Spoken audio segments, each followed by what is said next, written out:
अस्सलाम वालेकुम जी। गुज़श्ता रात के डी चौक ऑपरेशन के बाद इस वक्त पाकिस्तान तहरीक इंसाफ की सफ़ों में सो कालम है, हु कालम है, हर आंख अश्कबार है। पाकिस्तान तहरीक इंसाफ के सपोर्टर्स कारकुनान इस वक्त उनके जो दिल है वो खून के आंसू रो रहे हैं। उनके दिल इस वक्त गमजदा है क्योंकि जो कुछ गुज़श्ता रोज हुआ, गुज़श्ता रात हुआ, वो पूरी दुनिया ने देखा। इस तमाम तर सूरत हाल में अब से कुछ लम्हे पहले इमरान खान की जो सिस्टर हैं अलीमा खान मैदान में आ गई हैं और उन्होंने तमाम तर गद्दारों को जो कि पाकिस्तान तहरीक इंसाफ के अंदर हैं उनको बेनकाब करने का फैसला कर लिया है और एक बड़ा सरप्राइज दिया गया है, एक बड़ा इंकशाफ उन्होंने किया है। और इस तमाम तर सूरत हाल में आज हमने देखा कि अली अमीन गंडापुर और बुशरा बीबी ने प्रेस कॉन्फ्रेंस करनी थी 11 बजे। सुबह ये खबर आई कि दोनों प्रेस कॉन्फ्रेंस करेंगे, लेकिन अचानक हमने देखा कि सिर्फ और सिर्फ अली अमीन गंडापुर और उमर अयूब प्रेस कॉन्फ्रेंस के लिए आए। बुशरा बीबी ने उनके साथ प्रेस कॉन्फ्रेंस नहीं की। आखिर क्या वजह बनी है कि बुशरा बीबी अली अमीन गंडापुर के साथ प्रेस कॉन्फ्रेंस करने के लिए वहां पर ना बैठी, क्या वजह है? और इस वक्त पाकिस्तान तहरीक इंसाफ के अंदर अंदरूनी क्या चल रहा है? गुज़श्ता रात के जो ऑपरेशन हुआ, क्लीन अप ऑपरेशन, और उसके बाद जो कारकुनान जिस तरीके से वहां पर जख्मी हुए, जिस तरीके से फायरिंग हुई और ये तमाम तर सूरत-हाल पैदा हुई, उसमें अंदरूनी कहानी क्या है? शेर अफजल मरवत की जानिब से अब से कुछ लम्हे पहले एक बड़ा ऐलान कर दिया गया है।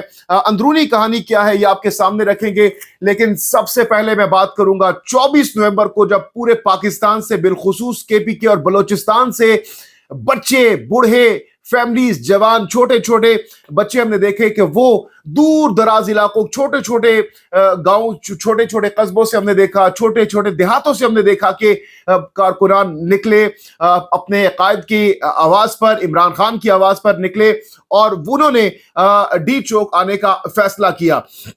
लेकिन जो रुकावटें उन्होंने 24 से गुज़श्ता रात तक फेस की वो नाकाबिले बयान है। मैंने खुद अपनी आंखों से देखा कि बुजुर्ग 70 साल के बुजुर्ग ठिठुरती हुई सर्दी में गाड़ियों के टॉप पर मौजूद थे, छतों पर मौजूद थे, वो बेचारे कुर्बानी दे रहे थे। लेकिन अफसोस दर अफसोस के वो पाकिस्तान तहरीक इंसाफ के लीडरान, वो रहनुमा जो कि भड़के मारते हैं, शाम को टेलीविजन मेन स्ट्रीम मीडिया पर बैठकर इंटरव्यूज में 3 पीस पहनकर वहां पर सिर्फ और सिर्फ वहां पर तकारीर करते हैं, सिर्फ बातें करते हैं। लेकिन जब अमली मैदान का वक्त आया, अमली अमल दिखाने का और वहां पर ग्राउंड पर मौजूद होने का वक्त आया, कुर्बानी देने का वक्त आया, तो दुम दबाकर ये तमाम तर पाकिस्तान तहरीक इंसाफ के जो रहनुमा थे इक्का दुक्का को छोड़कर तमाम तर गायब रहे।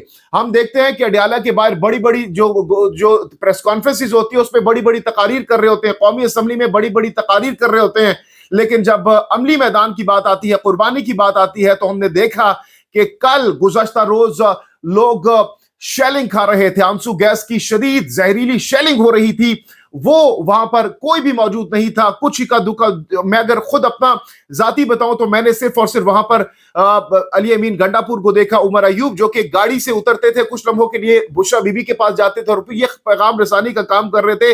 लेकिन इसके साथ साथ शानदाना गुलजार को मैंने वहां पर देखा, शेर अफजल मरवत साहब को देखा। इसके अलावा मैंने किसी भी लीडर को जो कि भड़के मारते हैं, किसी को हमने वहां पर नहीं देखा जो कि अवाम को बताते। तकरीबन 2 बजे ये जो कुलसूम इंटरनेशनल हॉस्पिटल है वहां पर हमने देखा, बजाते खुद मैं वहां पर मौजूद था, कि कारकुनान वहां पर चीख रहे थे, बार बार नारे लगा रहे थे, अली अमीन गंडापुर के गाड़ी के आगे शोर कर रहे थे, चला रहे थे और उनकी गाड़ी को हिट भी कर रहे थे कि आप आगे जाएं, जिसके लिए 24 नवंबर को हम निकले हैं, हम इतनी कुर्बानियां देकर यहां पर पहुंचे, आप आगे नहीं जा रहे। तो कारकुनान बहुत गुस्से में थे। और अहम चीज हमने ये देखी कि अचानक से जो मेन कंटेनर का साउंड सिस्टम था वो भी खराब हुआ और उसके बाद वहां पर जो लोग मौजूद थे, जो अवाम, जो कारकुनान मौजूद थे, उनको गाइडलाइन देने वाला, उनको आगे करना क्या है, अगला लाहेमल क्या होगा, उस हवाले से कोई गाइडलाइंस कोई भी उनको नहीं दे रहा था। वहां पर कोई भी शख्स, कोई भी लीडर उनसे बात नहीं कर रहा था, उनकी रहनुमाई नहीं कर रहा था। और यही वजह है कि कारकुनान ने वहां पर बहुत ज्यादा गुस्सा दिखाया, बहुत ज्यादा जज्बाती मनाजिर हमने देखे। लेकिन अफसोस दर अफसोस के ये पाकिस्तान तहरीक इंसाफ के लीडरान जो कि पीक्स एंड पर्क्स एंजॉय करते हैं, जो कि कौमी असम्बली में अब जाते हैं تو وہاں پر یہ جو عام کارکنان ہوتے ہیں ان کو کیڑے مکوڑوں کی طرح ٹریٹ کیا جاتا ہے. یہ بیچارے جب ان کے پاس آتے ہیں سیلفی لینے کے لیے ان کے ساتھ سیلفی تک نہیں لیتے, لیکن قربانی کے وقت یہ کارکن قربانی دیتے ہیں. لیکن یہ جو قیادت ہے یہ دم دبا کر کل ہم نے دیکھا کہ بھاگی, اکثریت تو نہیں تھی اور جو تھی وہ تھوڑے چھوٹے موٹے شیل دیکھ کر وہاں سے بھاگ جاتی تھی. کیا یہ جنہوں نے جانیں دی ہے, جنہوں نے شیل اور زخمی ہوئے ہیں, انجریز دی ہیں جن کو, کیا یہ کسی کے بچے نہیں ہیں؟ کیا یہ کسی کے بیٹے نہیں ہیں؟ یہ جو چھوٹی چھوٹی بچیاں تھی وہاں پر, چھوٹے چھوٹے بچے تھے, کیا یہ کسی کے بچے نہیں تھے؟ وہاں پر ایک میں نے 75 سال کی انٹرویو آپ میرے چینل پر دیکھ سکتے ہیں. وہاں پر ایک خاتون تھی جس نے پناہ لی ہوئی تھی, ایک دکان کے شٹر کے نیچے بیچاری بیٹھی ہوئی تھی, اس نے پناہ لی ہوئی تھی. کیا وہ کسی کی ماں نہیں تھی؟ کیا اس کو کوئی بہت زیادہ فائدہ ملنا تھا؟ فائدہ تو ان لیڈران کو ملنا ہے, ان پاکستان تحریک انصاف کے MNAs. انہوں نے آگے کل کو اگر عمران خان کی حکومت بنتی ہے, انہوں نے ہی آگے پاکستان کا جھنڈا ان کی گاڑی کے آگے لگا ہوگا, پروٹوکول کے ساتھ یہ پیکس اور پرکس انجوائے کر رہے ہوں گے. تو یہ کارکن بیچارے کس لیے آئے تھے؟ پہلے تو آپ لوگوں نے ان کو بلایا اور جب بلایا تو آپ لوگ غائب ہو گئے. تو پاکستان تحریک انصاف کے جو ٹاپ بالخصوص عمران خان کی ذمہ داری بنتی ہے کہ اب چھانٹی کرنی ہوگی. اگر آپ یہ دعویٰ کرتے ہیں کہ آپ کی پارٹی کے اندر جمہوریت ہے, آپ کی پارٹی کے اندر ایک جسٹس سسٹم ہے, لیکن اب یہ چانٹی ضروری ہے.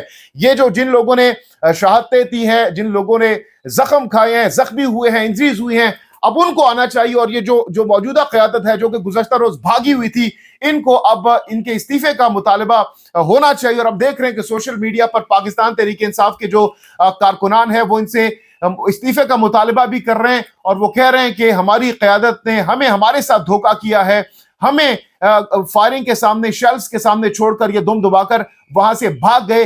کل کو جب حکومت آئے گی تو یہ جو لیڈران ہے یہ مزے کریں گے, اور یہ کارکن بیچارے وہاں پر ساری عمر یہ پرچے ان پر جو ہوں گے ان کی عدالتوں کے چکر کاٹتے رہیں گے. تو احتساب کا عمل ضروری ہے. اور اس تمام تر صورتحال میں اب سے کچھ لمحوں پہلے علیمہ خان صاحبہ کی جانب سے ایک اہم ترین ٹویٹ کی گئی ہے. کچھ اہم ترین چیزیں, سوالات ان کی جانب سے رکھے گئے ہیں, اور علیمہ خان نے اپنے اس ٹویٹ میں کہا ہے کہ شام ہوتے ہی مین کنٹینر کا ساؤنڈ سسٹم اور لائٹس کیوں بند کر دی گئی؟ یہ $1 ملین کوشچن ریز کیا جا رہا ہے. گزشتہ روز سے ہم دیکھ رہے ہیں کہ اچانک سے ڈی چوک سے کچھ دوری پر یہ کنٹینر اچانک سے بند ہوا, اس کی لائٹس بند ہوئی, اس کے اندر جو ساؤنڈ سسٹم تھا جو کہ KPK سے آ کر یہاں تک بالکل ٹھیک کام کر رہا تھا, لیکن اچانک یہاں پر بند ہوگا. یہ کوسچن مارک اس وقت ہے. اس کے ساتھ ساتھ انہوں نے یہ بھی سوال کیا ہے کہ ساؤنڈ سسٹم اور روشنی نہ ہونے کے باعث مکمل اندھیرے میں عوام کو ہدایات جاری ہوئی, نہ ہی کوئی رہنمائی فرمائی گئی. جی بالکل, جیسا کہ میں نے کہا کہ عوام بالکل بے یارو مددگار تھی, لیڈر لیس وہاں پر ہم نے دیکھی جو کارکنان تھے. اور اس کے ساتھ ساتھ یہ بھی انہوں نے کہا کہ ہم نے ساری شام کنٹینر پر روشنی اور آواز کے چلانے کی درخواست کی, لیکن ہدایت دینے والے لوگوں کی طرف سے کوئی بھی جواب نہیں آیا. تو جناب کیا وجہ بنی ہے؟ کیا پارٹی کے اندر ہی غدار موجود تھے جو کہ غداری کر رہے تھے؟ اور اس کے ساتھ ساتھ آج جیسا کہ میں نے اپنے ابتدائیے میں کہا کہ اچانک رات کو جب یہ آپریشن ہوا اس کے بعد صبح یہ خبر آئی کہ علی امین گنڈاپور اور بشرا بی بی پریس کانفرنس کریں گے, لیکن اچانک سے ہم نے دیکھا تقریباً 4 سے 5 گھنٹے تاخیر کے بعد یہ پریس کانفرنس شروع ہوئی, اور اس میں علی امین گنڈاپور اور عمر ایوب جسٹ آئے. بشرا بی بی کے ایبسنس میں بشرا بی بی نہیں تھی, اور کچھ اطلاعات یہ بھی ہیں کہ شاید کوئی ڈیٹا اکٹھا کیا جا رہا ہے, اس کی وجہ سے وہ بعد میں کریں گے. اور کچھ اطلاعات یہ بھی آ رہے ہیں کہ بشرا بی بی اس وقت خوش نہیں ہے. جو اسٹریٹجی تھی, جو لائے عمل تھا, جس طریقے سے چیزیں کرنی چاہیے تھی وہ نہیں کی گئی, اور یہی وجہ ہے کہ اب شاید وہ ناراض ہیں یا نالا ہے اپنی قیادت سے مبینہ طور پر. تو یہ اب تک کی ایکچوئل پوزیشن ہے جو کہ میں نے آپ کے سامنے رکھ دی ہے. اپنی قیمتی رائے کا اظہار آپ کمنٹ سیکشن میں ضرور کیجئے گا. جہانگیر خان کو نیکسٹ ویڈیو تک کے لیے دیجیے اجازت. اللہ حافظ و ناصر.